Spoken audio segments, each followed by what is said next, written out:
بسم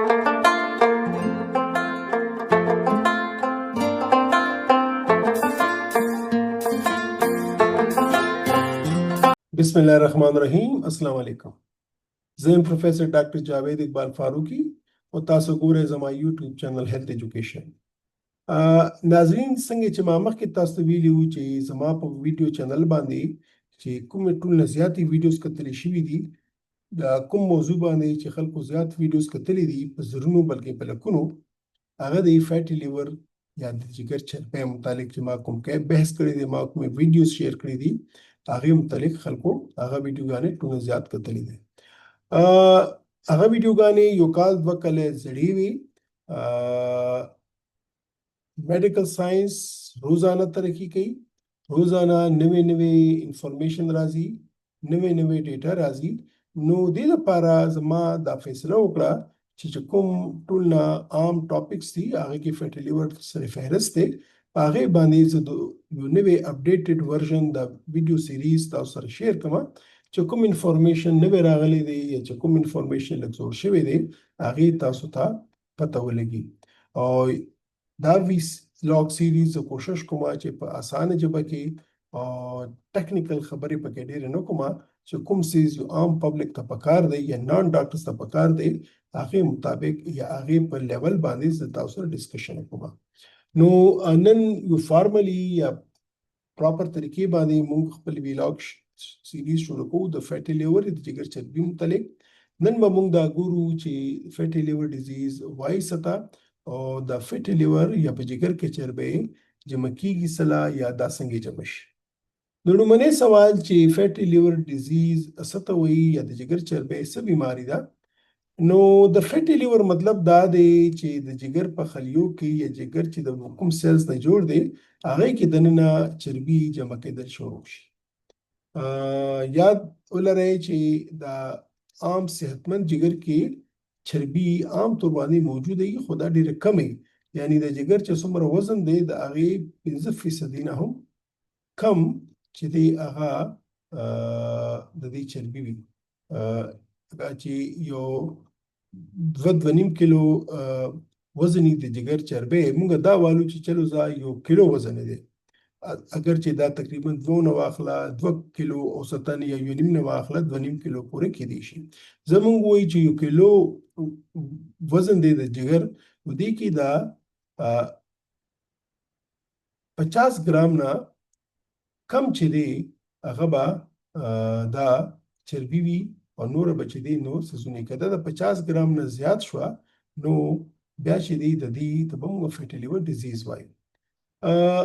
دا تاسو شماره چې جګر یو فیکټری دا یو کارخانه دا صفا سوترا او هر وخت 24/7 دی کار کوي او د کار دا دی چې خوراک مقسم خورو داغه د انرژي ته بدلی او د مو خوراک چې کوم د ټاکسین میټیریل زهرجن ماده دي هغه صفا کوي او انساني جسم د پاره د خوراک چې دی ځان سره د ذخیره کوي، یعنی انرژي کې بدلی او چې انرژي نه سوای نو هغه د ذخیره کوي یا ځان سره ساتي سٹور کوي.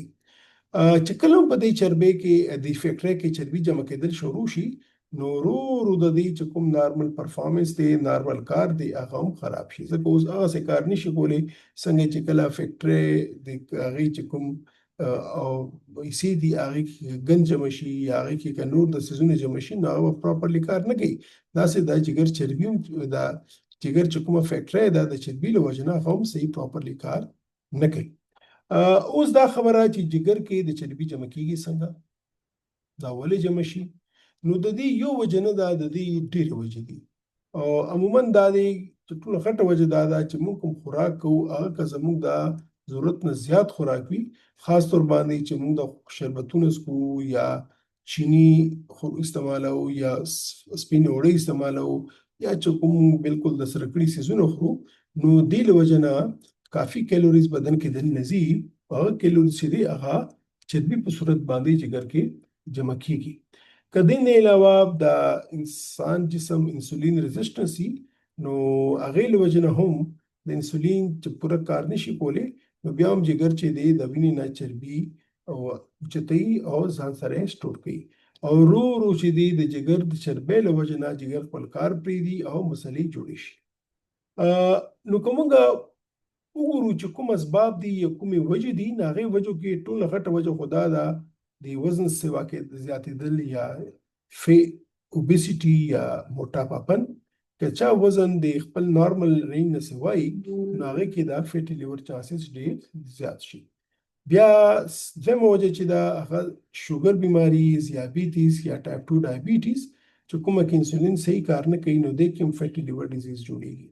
د دې نه علاوه د کولیسټرول او ټرایګلیسرایډز بیماري، یعنی چا په خلکو په وینه کې چې کولیسټرول ټرایګلیسرایډ زیات وي نو هغې کې هم د جګر چربي جوړېدلو چانسز ډېر زیات شي. د دې نه علاوه که موږ پراپر خوراک نه کوو، غیر متوازن خوراک کوو، مثلا زموږ خواږه څیزونه زیات استعمالوو، جنک فوډ شو، فاسټ فوډ شو یا سپین اوړه شو یا ډېر سره کړي څیزونه استعمالوو نو د دې نه هم فیټي لیور ډیزیز جوړېږي. د دې نه علاوه د ورزش کمۍ چې موږ اکټیویټي فزیکل اکټیویټي نه کوو، زموږ کیلوریز نه سوځوو نو هغې نه هم فیټي لیور ډیزیز جوړېږي. د دې نه علاوه چې کوم خلک شراب څکي نو شراب خو ډایرکټ چې دی جګر ته نقصان کوي او جګر کې چربي پیدا کوي. او د دې نه علاوه څه دوايانې دي یا که د وزن ډېر په سپیډ باندې کم کې نو هغې نه هم فیټي لیور ډیزیز جوړېږي. یاد وساتئ چې د فیټي لیور ډیزیز ټول نه عام وجه چې دا هغه نان الکوهولیک فیټي لیور ډیزیز دی، یعنې دغه نور چې کوم وجوهات دي دغه دي. ناظرین ما تاسو ته انټرو کې ویلو او شروع کې هم درته وویل چې د دې بیمارۍ علامات، پیچیدګیانې او د دې علاج متعلق به موږ راتلونکي ویډیوز کې ډسکشن کوو. خو مختصراً زه تاسو ته وایم چې دا فیټي لیور ډیزیز چې دی د دې ټوله خطرناکه خبره دا ده چې په شروع کې د دې څه علامات دي، یعنی د دې خپل علامات نه دي داسې. او عموما خلکو ته پته هم نه چې زموږ ته فیټي لیور ډیزیز دی، حتی کې چې هغوی چېرته الټراساونډ وکړي څه معدې دپاره یا څه وینې ټسټ وکړي څه بل څه دپاره او دوی ته پته ولګي چې زموږ خو فیټي لیور دی. او که چېرته علامات راځي نو دا علامات چې دی یو داسې کامن یا نان سپیسیفیک علامات دي، مثلا بدن خوږیږي یا کمزوري محسوس کوي یا د خېټه کې ښي طرف ته یعنې ښۍ پښتو لاندې چې دی لږ کله کله درد راځي یا ځای دروند ښکاري او کله کله چې د ډوډۍ ته زړه نه کېږي نو دا عام نان سپیسیفیک سمپټمز دي چې کوم د فیټي لیور ډیزیز مریضانو ته کېدی شي. خطرناکه خبره دا ده که فیټي لیور ډیزیز پروا ونه کړي نو ورو ورو چې دی دا جګر سوزش جوړ کړي، بیا فایبروسس جوړ کړي، سیروسس شي، جګر ناکاره شي او خدای مکد جګر کینسر هم بیا جوړېږي. دې دپاره دا ضروري ده چې په وخت د دې تشخیص وشي او په وخت د دې علاج شروع شي. د دې تشخیص او علاج څنګه کیږي تفصیلا خو به ان شاء الله راتلونکي ویډیوز کې کوو.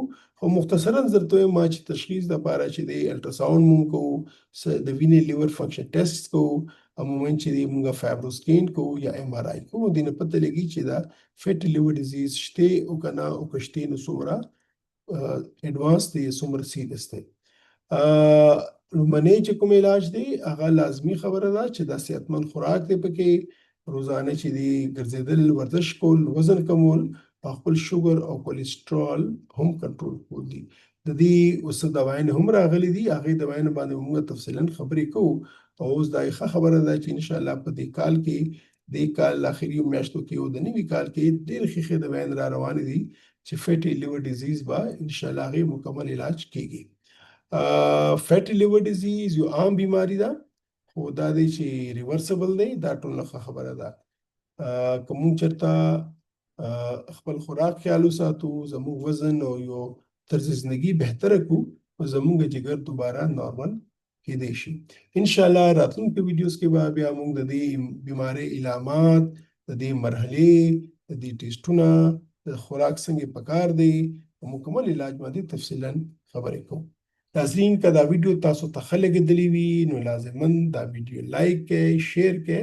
زما چینل که تاسو نه سبسکرایب کړئ لازماً سبسکرایب کړئ چې د هیلث ایجوکیشن باندې یا هیلث ټاپکس باندې کومې عام خبرې دي، عام پرابلمز دي هغه تاسو سره چې زه شیر کوم چې تاسو ته رسي.